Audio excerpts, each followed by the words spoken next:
નમસ્કાર મિત્રો, શ્રી કૃપાલુ શૈક્ષણિક સંકુલ યુટ્યુબ ચેનલમાં આપનું હાર્દિક સ્વાગત છે। આવા જ એજ્યુકેશનલ વિડીયો જોવા માટે લાઇક, શેર અને સબસ્ક્રાઇબ કરવાનું ભૂલતા નહીં। જય ભગવાન, ફિઝિક્સ ઓનલાઈનમાં આપનું હાર્દિક સ્વાગત। આપણે ભણવું આજે ટોપિક સંપર્કમાં રહેલા પાતળા લેન્સોનું સંયોજન, એટલે કે લેન્સોનું સંયોજન ભણવું। લેન્સોના સંયોજનથી આપણને ફાયદો શું થાય? આ ટોપિક શું કામ?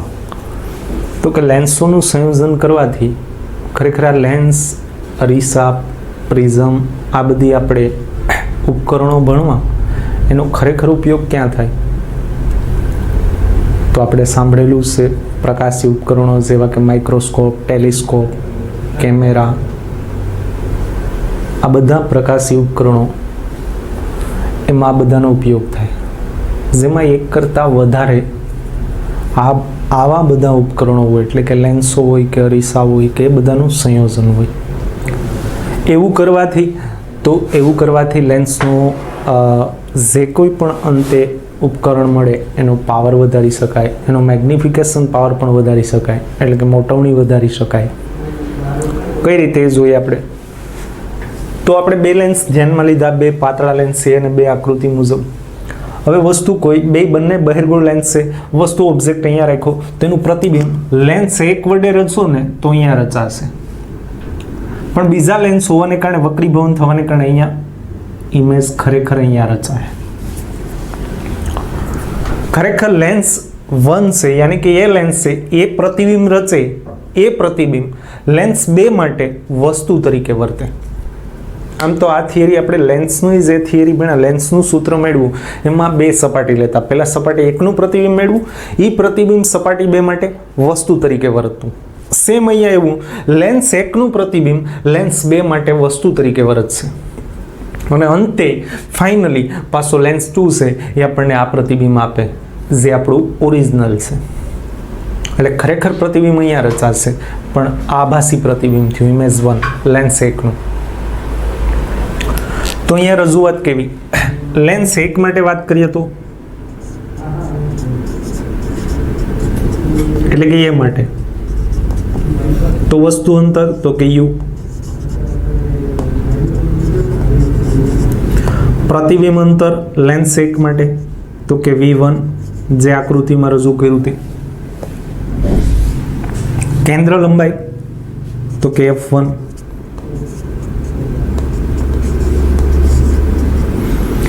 એ જ રીતે લેન્સ 2 માટે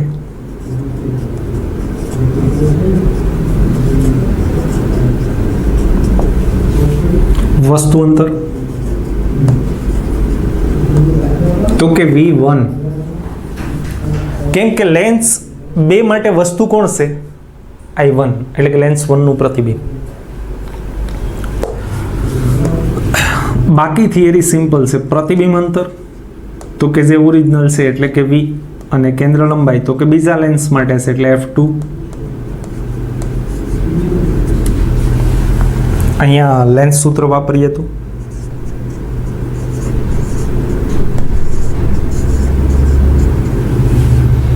લેન્સ સૂત્ર આપણું 1/f is equal to -1/u + 1/v। આ સૂત્ર મુજબ પહેલા લેન્સ માટે એટલે 1/f1 એનું પ્રતિબિંબ અંતર v1, એમ લેન્સ 2 માટે આ સૂત્ર વાપરીએ તો 1/f2 is equal to -1/v1 + 1/v। કેમ કે અહીંયા વસ્તુ અંતર v1 છે, સંજ્ઞા પ્રણાલી નહીં લેવી। સમીકરણ 1, સમીકરણ 2। એવી જ રીતે લેન્સ 1 માટે મોટવણી લખવી હોય તો કે m1 is equal to આપણે રજૂ કરી શકીએ v/u મોટવણીનું સૂત્ર, m is equal to v/u, પ્રતિબિંબ અંતરના છેદમાં વસ્તુ અંતર। સાહેબ h' upon h નહીં, hi/ho નહીં, ઊંચાઈની વાત હોય તો એ રજૂ કરવાનું, અહીંયા અંતરની વાતો છે, અંતર રજૂ કરીશું। ઓકે, v એટલે પ્રતિબિંબ અંતર, અહીંયા કેટલું છે v1, વસ્તુ અંતર u, આનું નામ સમીકરણ 3 રાખશું। એ જ રીતે અહીંયા લેન્સ 2 ની મોટવણી તો કે m2 is equal to આપણે રજૂ કરી શકીએ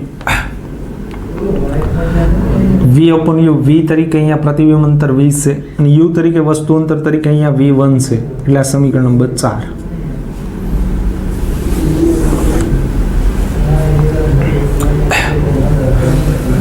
સિમ્પલી સમીકરણ 1+2 લેતા અહીંયા આપણે સંયુક્ત કેન્દ્ર લંબાઈ મેળવવી ભાઈ.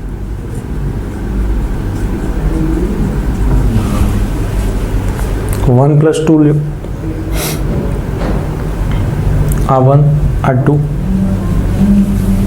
તો આપણે રજૂ કરી શકીએ 1/f1 પ્લસ 1/f2. હવે અહીંયા -1/v1 છે ને અહીંયા +1/v1 છે એટલે એ બંને કેન્સલ. તો વધે શું સામેની સાઈડ? -1/u +1/v. સંયુક્ત કેન્દ્ર લંબાઈ f હોય તો બંને લેન્સોની સંયુક્ત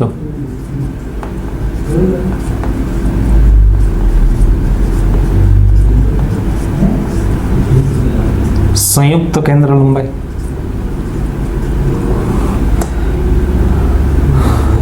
f હોય તો ઓરિજિનલ વસ્તુ અંતર તો u છે, ઓરિજિનલ પ્રતિબિંબ અંતર તો v છે. તો f હોય તો આપણે આવું રજૂ કરી શકીએ આપણું લેન્સનું સૂત્ર 1/f = -1/u + 1/v. આ બંને સમીકરણને સરખાવો, બંનેની કઈ બાજુ સમાન છે? Right hand side. તો ખરેખર આ બંને પરથી આપણે આવું રજૂ કરી શકીએ. આ સમીકરણ નામ રાખી શકીએ, ધારો કે સમીકરણ નંબર ભૌતિક અને આ સમીકરણ ફિઝિક્સ. ભૌતિક અને ફિઝિક્સને સરખાવીએ તો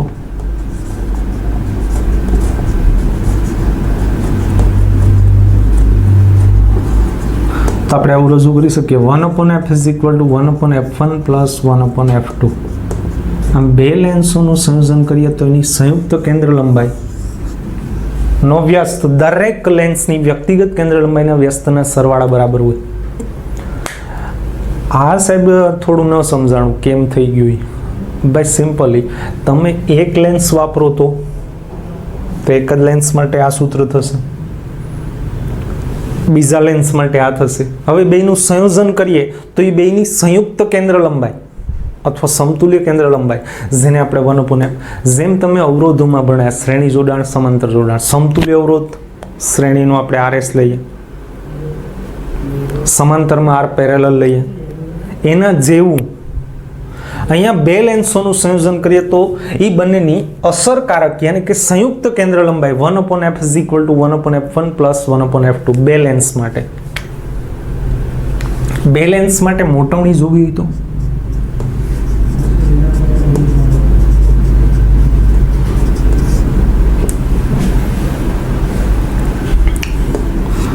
m = આપણે રજૂ કરીએ v/u. આ સૂત્ર ઓરિજિનલ વસ્તુ અંતર u, ઓરિજિનલ પ્રતિબિંબ અંતર v. આ સૂત્ર પરથી અને v1 વડે ગુણો ને v1 વડે ભાંગો છે તો m = v/v1 ગુણ્યા v1/u. v/v1 m2, v1/u m1. સો મોટવણી m = પહેલા લેન્સની મોટવણી ગુણ્યા બીજા લેન્સની, અથવા m2 ગુણ્યા m1 ને બદલે m1 ગુણ્યા m2. આના પરથી પાવર લખો છે, લેન્સનો પાવર, સમતુલ્ય પાવર. સમતુલ્ય પાવર લેન્સોના સંયોજનનો સમતુલ્ય. કેન્દ્ર લંબાઈનો વ્યસ્ત એટલે P બરાબર આપણે રજૂ કરી શકીએ P1 + P2. આપણે વાત થઈ હતી કે લેન્સોનું સંયોજન કરવાથી એનો પાવર વધે એટલે સંયોજન કરવામાં આવે, એનો મેગ્નિફાઈંગ પાવર યાની કે મોટવણી પણ વધે. આ તો બે લેન્સ હતા, n લેન્સ હોય તો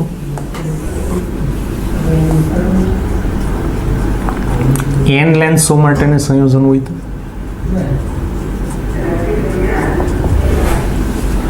તો કેન્દ્ર લંબાઈ શું થશે? સંયુક્ત કેન્દ્ર લંબાઈ તો આપણે રજૂ કરી શકીએ 1/f વ્યસ્તનો સરવાળો બરાબર વ્યસ્ત એટલે કે 1/f1 + 1/f2 + 1/f3 જ્યાં સુધી હોય ત્યાં સુધી એટલે કે 1/fn.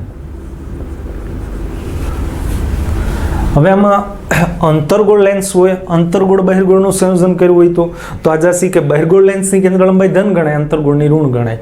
એ સંજ્ઞા પ્રણાલી તો લેવી, આપેલ ફોર્મ્યુલામાં સંજ્ઞા પ્રણાલી લેવી.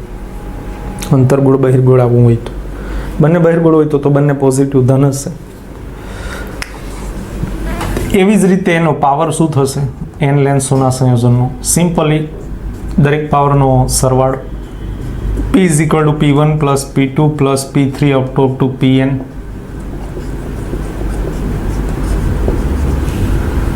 એની મોટવણી શું થશે n લેન્સોની? તો કે મોટવણીનો ગુણાકાર m1 ગુણ્યા m2 ગુણ્યા m3 અપ ટુ mn. આમ લેન્સોના સંયોજન કરવાથી લેન્સોનો પાવર વધે જ્યારે કેન્દ્ર લંબાઈ ઘટે બહિર્ગોળ હોય તો, અને મોટવણી વધે. આ કારણસર આપણે લેન્સોનું સંયોજન, જો બે લેન્સો વચ્ચે થોડી જગ્યા હોય તો આ સંપર્કમાં છે એને બદલે ન હોય તો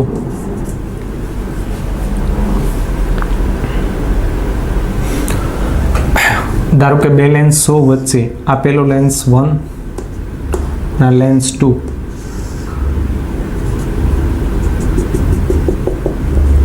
આ બંને વચ્ચે કંઈક અંતર હોય તો, ધારો કે અંતર d હોય તો સંયુક્ત કેન્દ્ર લંબાઈ માટેનું સૂત્ર ભાઈ આ ખાસ કરી કોમ્પિટિટિવ એક્ઝામ નેટ જે ગુજકેટ માટેનું સૂત્ર સંયુક્ત કેન્દ્ર લંબાઈ 1/f is equal to 1/f1 plus 1/f2 minus df upon f1 f2 minus d upon f1 f2. ફરી બંને લેન્સો વચ્ચે d જેટલું અંતર હોય તો અહીંયા તો બંને વચ્ચે અંતર જ નથી, સંપર્કમાં છે, અને બંને વચ્ચે d જેટલું અંતર હોય તો formula 1/f is equal to 1/f1 plus 1/f2 minus d upon f1 f2.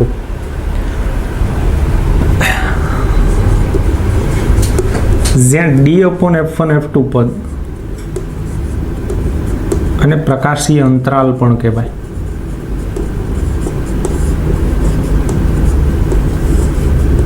અને પાવરનું સૂત્ર શું થતું હશે?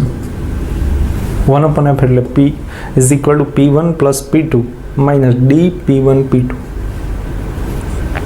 આ એક વધારાની વાત થઈ. ફરી સંપર્કમાં રહેલા લેન્સ હોય તો સૂત્ર આપણી પાસે 1/f is equal to 1/f1 plus 1/f2. સંપર્કમાં ન હોય તો સાહેબ આ સૂત્ર કેમ? ધારો કે એમાં d એટલે કે સંપર્કમાં હોય તો d કેટલું થાય? 0 કરો, આખું પદ 0. એનો તાળો મેળવો એમ કહો તો પણ ચાલે, પણ આ